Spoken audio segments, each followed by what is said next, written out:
大家好，歡迎各位收睇適時旅遊視頻，我係 Candice，今日仲有 Peggy。Hello，你哋可以叫我做家姐。上集你講過北疆係一個如詩如畫嘅地方，今集 Candice 你又想推介北疆乜嘢地方俾大家呢？今集介紹有童話又優美地方，可可托海同白哈巴，相信你哋一定會喜歡。喺當地有一首非常出名嘅民歌，你哋都可以聽下嘅，歌名叫做《可可托海的牧羊人》。心上人，我在可可托海等你。他們說你嫁到了意義，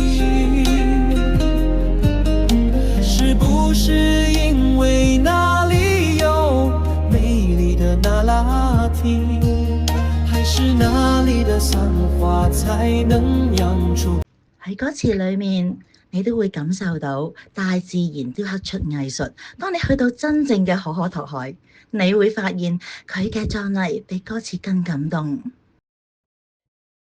其中阿爾齊斯河不但可以見到大自然切割山奇景，而且仲可以見到壯觀峽谷同埋奪目嘅花崗岩。當走入可可托海國家地質公園，你會見到山壁高聳，海水翠藍清澈，就好似走入一幅巨型嘅油畫裏邊。尤其秋天，白華林金光閃閃，而冬天變成白色世界，所以白華林四季有着不同色彩風景。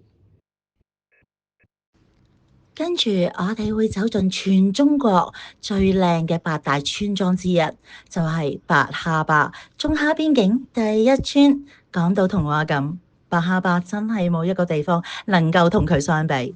木屋、草地、炊煙、馬群，喺清晨時分，薄霧飄入山谷，當陽光一照，霧中照射，頓成仙境。喺秋天嘅時候，遍地金色森林，配上優雅木屋，更是一絕。喺唔同嘅角度攝影，都好似明信片咁靚。總括嚟講，可可托海帶俾旅客扣人心弦，壯觀山谷、奇峰怪石、翠藍河流，如同一個大自然嘅雕塑。白哈巴帶給旅客置身於童話世界，同時佢哋嘅柔情令人忘卻時間。點解要去北疆？你可以睇到最清純自然及獨特嘅文化。北疆你會重新認識2個字：遠方。北疆嘅風，北疆嘅光，北疆嘅故事等緊你。大家想掌握更多北疆行程亮點同埋旅遊秘訣，歡迎訂閱適時旅遊 YouTube 頻道。喂，仲有 Facebook、IG 同埋 Flash 啊！下集再見，拜拜。